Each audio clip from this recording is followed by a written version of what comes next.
We are going to begin this noon with this breaking news. An indicted rapper hires a well-known attorney to try to prove he's innocent. CBS 46's Rebecca Schramm is live outside the Fulton County Jail, where the man professionally known as Gunna is in custody. Rebecca, what are you learning?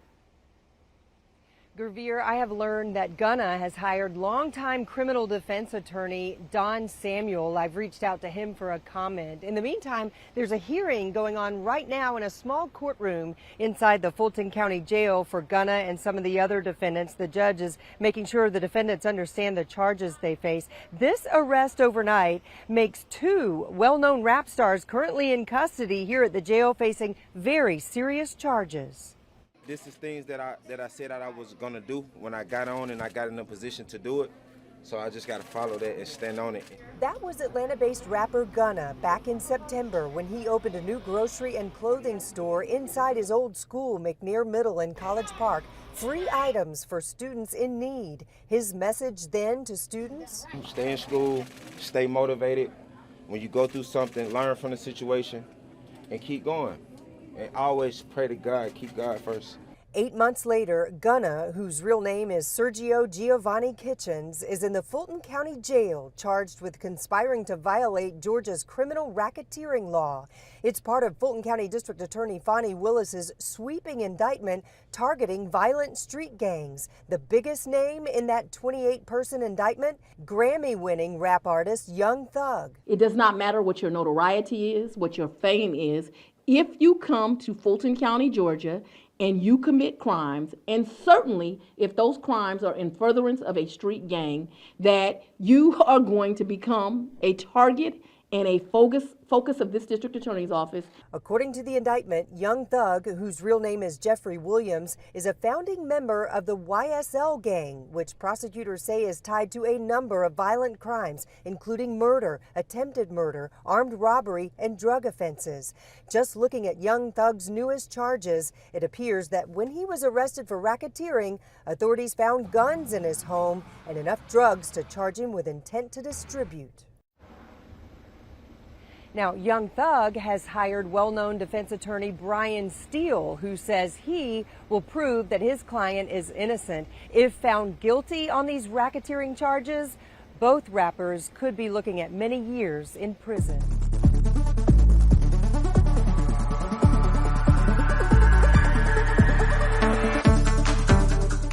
The craziest thing to me watching slow people trying to justify what the basic concept of RICO charges includes is beyond me, especially when we see people's reactions to Young Gunna being brought up in Young Thug's conspiracy charges. Maybe some people just don't know how easy it is for the government to paint this conspiracy in this indictment and make it appear that they have this solid case when they lack the evidence, which is the basic concept of my content that goes over slow people's heads. People can't fathom how Gunna can get brought up in Young Thug's alleged activities when he has the lesser part according to them, but they won't give the benefit of the doubt in Robert Kelly's case and all these janky-ass people and the motives driving them to keep these circus tactics going on social media, as we observed with this last hearing. And of course, people fail to realize that coming at me is not going to change none of the facts that I have put before you far advance. All these clowns came on YouTube trying to distract you. Matter of fact, let me remind you of some of the content I put out and why you may observe why Daryl McDavid is so anxious to proceed when from the outside looking in, it looks like a lot of this was brought on by his janky-ass business that nobody wants to talk about.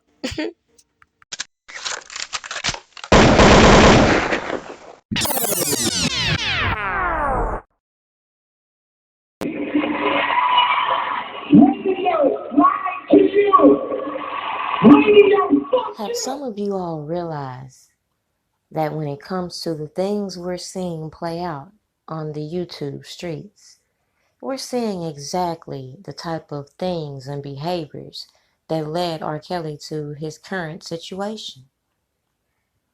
How many times have we seen people in these fake friendships that sit around and see so much, and then when they get mad, they want to come out with all these accusations? They make it their mission to try to tarnish the next person's image instead of moving on and doing what they feel they want to do. How many times have we seen that? How many times have people shown you their true nature and people just brushed it off? How many times?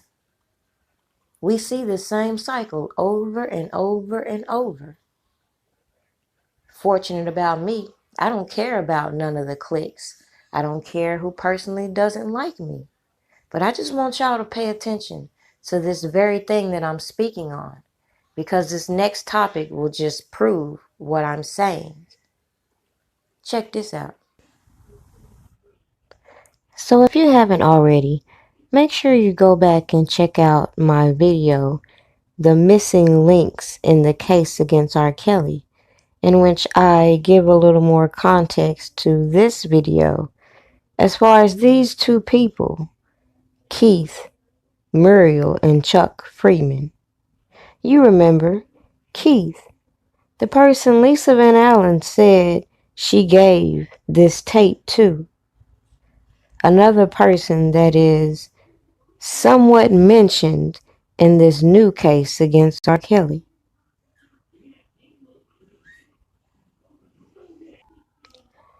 Now, according to this indictment, it's referring to a minor 2 and minor 1.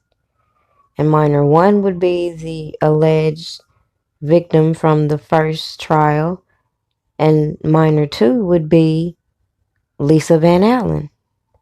But then we noticed that they took Lisa Van Allen out of the lineup and replaced her with somebody else. But it doesn't change the fact that it mentioned this whole extortion plot right here in the indictment. At that particular time of me making the previous video I mentioned, I was asking the $1,000,000 question. How can they lay out an obvious extortion plot and then turn around and say this man obstructed justice? How can they say that he paid these people to cover up this crime, but information I find contradicts that altogether?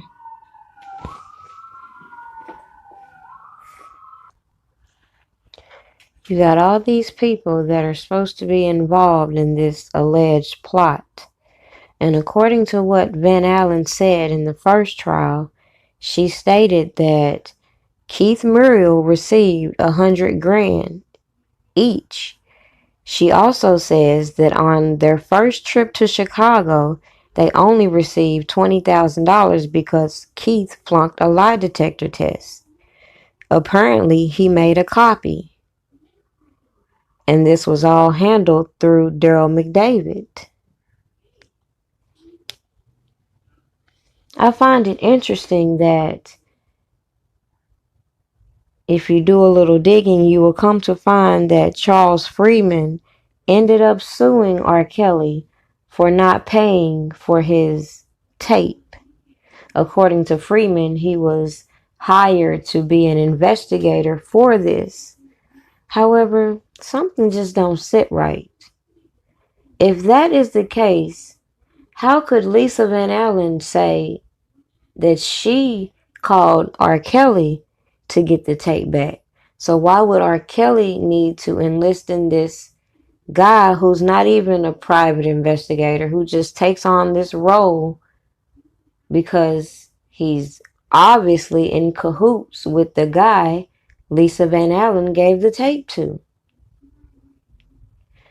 Nonetheless, the point in bringing it back up now is because I heard someone on the people opposing R. Kelly say, what difference does it make who the sources are or where the evidence comes from and stuff like that. Well, last time I checked, when it comes to the law, it makes a big difference. And from what I have researched on the matter, this is clear extortion to the fullest. And when I pointed out to the beginning that this enterprise consisted of these people, it became clear to me that it has to be people working with these feds. These people are being mentioned as individuals that participated in illegal activities that should be penalized, but are not.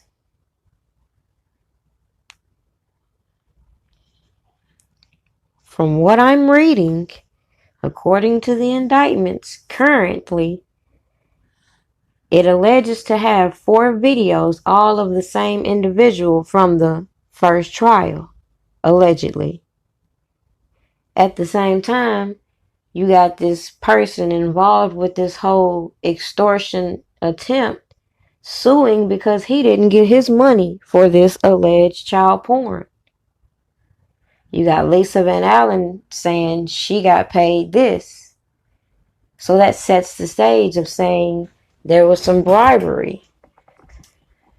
So my thing is,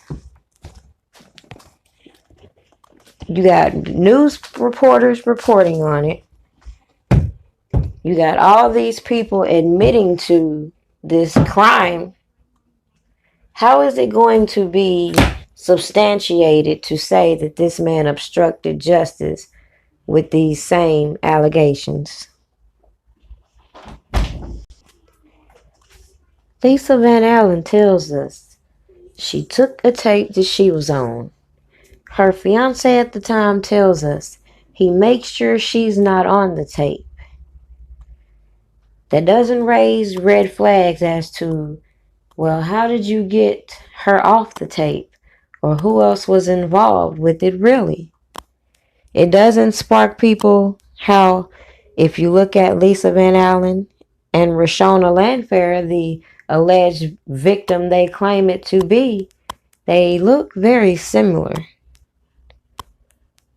All I'm saying is, I'm sticking to what I originally said and how I felt it was Lisa Van Allen from the beginning.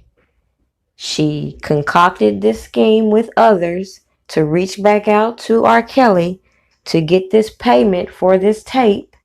Things didn't work out the way they wanted, so they put it out there. And again, even during his first trial, they were still trying to get money off of the tape. What kind of sense does that make? And none of these crimes go punished. Yet R. Kelly still sits in jail being accused of obstructing justice for all these strange circumstances. You know what? I may just make a more in-depth video for my Patreon. So if you haven't already, make sure you go subscribe, because I don't want to make this video too long. But again, make sure you check out the other video, the missing links, if you haven't already. And tell me what you think about the fact that, again, R. Kelly is sued for not buying his alleged tape back, which is supposed to be alleged child porn. You got Lisa Van Allen, who says she took the tape she was on and somehow magically some things go down. The tape get chopped in half. Somebody make copies here and there. It gets put out on the streets. CPS is called.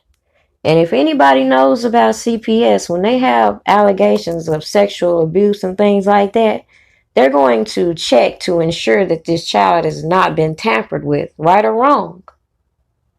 So just think about all these factors that come into play with these allegations we are hearing about.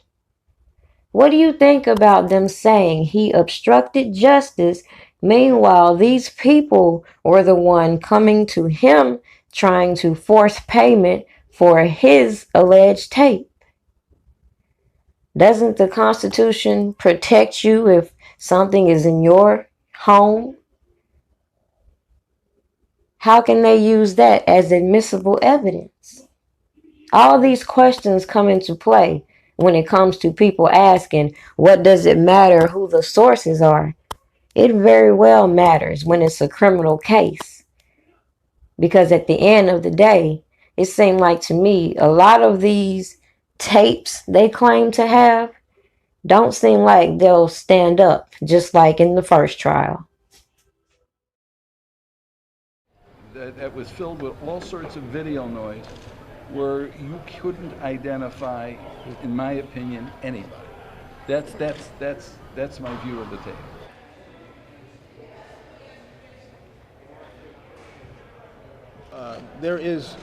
There's an idea out there that because he sat in that courtroom stoic and he didn't show emotion and he didn't show any kind of concern, and I heard that said about him, sitting next to him, because I did every day, if you recall, I sat next to him every day of this trial and listened to him and talked to him. He was a very caring and concerned person. He just knew that every move that he made was going to be criticized, every move that he made was going to be watched, every move that he made was going to certainly come out in a newspaper or on television, and so his way of dealing with it was to be stoic.